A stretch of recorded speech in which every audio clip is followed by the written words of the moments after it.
Hello दोस्तों, मैं सौरभ आपका स्वागत करता हूं मेरे चैनल कोडिंग वर्ल्ड में, जहां हम बड़े ही आसान तरीके से सी प्रोग्रामिंग लैंग्वेज के बारे में सीखेंगे।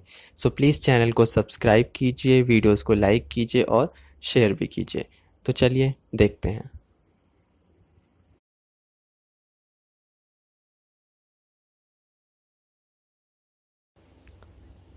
हेलो फ्रेंड्स, आज हम वाइल लूप का यूज़ करके ए टू जेड सारे अल्फ़ाबेट्स को प्रिंट करना सीखेंगे।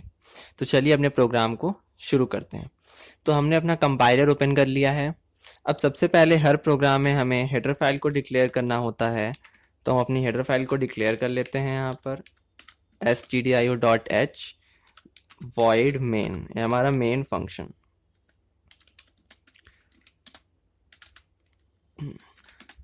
अब हमारे पास दो रास्ते हैं ए टू जेड लेटर्स को प्रिंट करने के लिए। पहला रास्ता है कि हम उसे आस्की वैल्यू से प्रिंट करें। आस्की वैल्यू मतलब जितने भी कैरेक्टर्स होते हैं, स्पेशल कैरेक्टर्स हो गए या नॉर्मल लेटर्स हो गए, उन सब को कंप्यूटर की लैंग्वेज में एक कोड डिफाइन किया गया है। उन्हें बोलते हैं आस्की कोड्स। तो उन्हीं कोड्स के ज़रिए भी हम अपने लेटर्स को प्रिंट कर सकते हैं, या तो फिर हम डायरेक्ट भी प्रिंट कर सकते हैं। तो दो रास्ते हो गए हमारे पास। तो हम दोनों रास्तों से अपने प्रोग्राम को बनाएंगे। तो पहला हम आस्क की वैल्यू से अपने ए टू जेड सभी लेटर्स को प्रिंट करना सीखेंगे। तो चलिए शुरू करते हैं। तो ये प्रोग्राम लूप चलाएगा। तो सबसे पहले एक वेरिएबल ले लेते हैं। इस प्रोग्राम में हम यूज़र से कोई वैल्यू नहीं मांगेंगे। यहाँ पर हम सिर्फ एक लूप चलाएंगे जो कि ए टू जेड लेटर्स को प्रिंट करेगा। तो लूप चलाने के लिए हमने आई ले लिया। अब जो हमारा कैपिटल ए होता है उसका आस्की वैल्यू होता है 65। तो हम यहाँ पर 65 से अपने लूप को स्टार्ट करेंगे।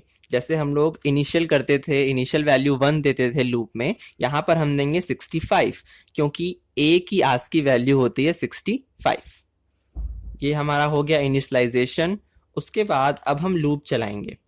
लूप में हम लिखेंगे आई लेस देन, आई की वैल्यू जब तक छोटी होगी या बराबर होगी किसके, 90 तक। क्योंकि आपके पूरे 26 कैरेक्टर्स होते हैं, तो आप 65 टू 90 तक जाएंगे तो हमारे सारे 26 कैरेक्टर्स हमें प्रिंट होकर मिल जाएंगे। तो ये रहे हमारा 90 तक ये लूप चलने वाला है। अब हमें यहाँ पर प्रिंट करना है, तो हम लिख देते हैं प्रिंट एफ। अब देखिए प्रिंट एफ में एक छोटा सा बदलाव करेंगे। आस्की वैल्यू की जब, मतलब आस्की नंबर्स की जब इन वैल्यू प्रिंट करनी होती है, तो वहां पर हम %c लगाते हैं। आईएनटी टाइप का डेटा टाइप जरूर है, लेकिन आस्की की वैल्यू यानी आस्की नंबर जो है यानी 65, उसकी जो वैल्यू डिफाइन की गई है हमारे कंप्यूटर में, उसे प्रिंट करने के लिए हम उसे कैरेक्टर में प्रिंट करेंगे। तो कैरेक्टर में प्रिंट करने के लिए हमें %c लिखना होगा, और उसके बाद हम /t लगा देते हैं, यानी हॉरिजेंटल टैब, ताकि हमें गैप दिखाई दे, कॉमा। अब उस वेरिएबल का नाम जिसमें से हमें डेटा को प्रिंट करना है, तो वेरिएबल हमारा है आई। उसके बाद हमें इंक्रीमेंट डिक्रीमेंट ऑपरेटर लगा देना है, तो हम लिख देते हैं आई प्लस प्लस। ये हमारा लूप हो गया। उसके बाद हमने मेन फंक्शन को क्लोज कर दिया।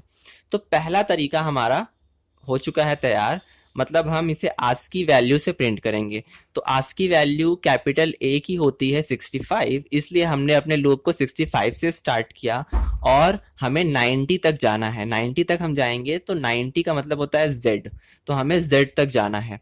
तो हर बार हम नंबर्स को न प्रिंट करके उसके कैरेक्टर को प्रिंट करना चाहते हैं, इसलिए हमने यहाँ पर %c लगा दिया है, और उसके बाद बाकी हमारा लूप नॉर्मल चलता रहेगा। तो चलिए अपने प्रोग्राम को रन करके देख लेते हैं। तो हमें कंट्रोल F9 करना है प्रोग्राम को रन करने के लिए। अल्ट F5 से आंसर देख लेते हैं। तो आप देख सकते हैं कि हमारे पास ABCD यानी हमारा पूरे लेटर्स प्रिंट हो चुके हैं A to Z। ये हमारे कैपिटल लेटर्स हैं। इसी तरीके से हम अपने स्मॉल लेटर्स को भी प्रिंट कर सकते हैं, उनकी आस्की वैल्यू डिफरेंट होती है।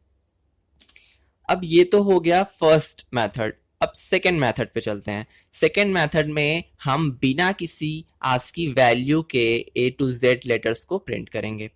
तो वहां पर हम क्या करेंगे, हम ये तो नॉर्मल यहाँ तक रहेगा। उसके बाद हम इनिशियलाइज चेंज कर देंगे। इनिशियल वैल्यू में हम रख देंगे कैपिटल ए, अब देखिए कैपिटल ए को सिंगल कोट्स में रखना जरूरी है क्योंकि वो एक कैरेक्टर है, और जब भी हम किसी कैरेक्टर को रिप्रेजेंट करते हैं तो हमेशा हमें उसे सिंगल कोट्स के अंदर रखना होता है। अब जब भी हम किसी स्ट्रिंग को रिप्रेजेंट करते हैं तो हमें उसे डबल कोट्स के अंदर रखना होता है। जैसे आप प्रिंटफ में देख सकते हैं कि डबल कोट्स जब हमने लगाया तो वो एक स्ट्रिंग बन जाती है। String is a collection of characters, मतलब जब एक से ज्यादा कैरेक्टर लिख दिए जाते हैं तो वो स्ट्रिंग बन जाती है। तो इसलिए हमें हमेशा कैरेक्टर को सिंगल कोट्स के अंदर रिप्रेजेंट करना होता है। तो हमने आई नाम के वेरिएबल को कैपिटल ए दे दिया, यानी कि अब वो कैरेक्टर्स पे काम करना शुरू करेगा। उसके बाद कब तक चलना है? जब तक वो z या z से छोटा होगा तब तक ये लूप चलता चला जाएगा, और नॉर्मल हमें वही चीज रखनी है और कोई बदलाव नहीं करना। सिर्फ हमें ये दो चीजें बदलनी थी। अब ये लूप बिना किसी आस्की वैल्यू के हमारा A to Z लेटर्स को प्रिंट कर देगा। ठीक है, तो चलिए प्रोग्राम को फिर से रन करते हैं, कंट्रोल F9। अभी लास्ट जब हम प्रोग्राम को रन करेंगे तो हमें दो बार A to Z दिखेगा, क्योंकि एक बार हमारा पहले का आंसर है जो इसके पहले हमने लूप चलाया था, और जो नीचे वाला होगा वो इसका आंसर होगा। ठीक है, तो कंट्रोल F9 कर लेते हैं, प्रोग्राम रन हो गया, अल्ट F5। अब देखिए यहाँ पर हमें दो बार A to Z देखने को मिल रहा है, तो थोड़ा सा इसमें बदलाव कर लेते हैं ताकि हमें क्लियर समझ में आ जाए। तो यहाँ पर हम एक printf लिख देते हैं, और इस printf में हम स्लैशन लगाते थे ताकि जो नेक्स्ट डेटा होगी वो नेक्स्ट लाइन से मिले। ठीक है, कंट्रोल F9 अल्ट F5। अब देखिए जो नेक्स्ट A to Z है वो नेक्स्ट लाइन से है, यानी कि ABCDEFZ तक। तो इस तरीके से हमने फर्स्ट मेथड यूज किया जिसमें हमने अपने आस्की वैल्यू से A to Z लेटर्स को प्रिंट किया, और दूसरा मेथड था नॉर्मल कैप लेटर से ही A to Z लेटर्स को प्रिंट करना। फर्स्ट में दूसरा तरीका था और सेकंड में भी दूसरा तरीका। तो इस तरीके से हमने अपने A to Z सभी लेटर्स को प्रिंट करना सीख लिया दो तरीकों से। तो आई होप आपको समझ में आ गया होगा किस तरीके से आप उसे प्रिंट कर सकते हैं। तो अगर आपको कोई भी प्रॉब्लम होती है तो आप हमें मेल कर सकते हैं या आप हमें कमेंट में भी पूछ सकते हैं। तो आज का वीडियो यहीं पर खत्म होता है।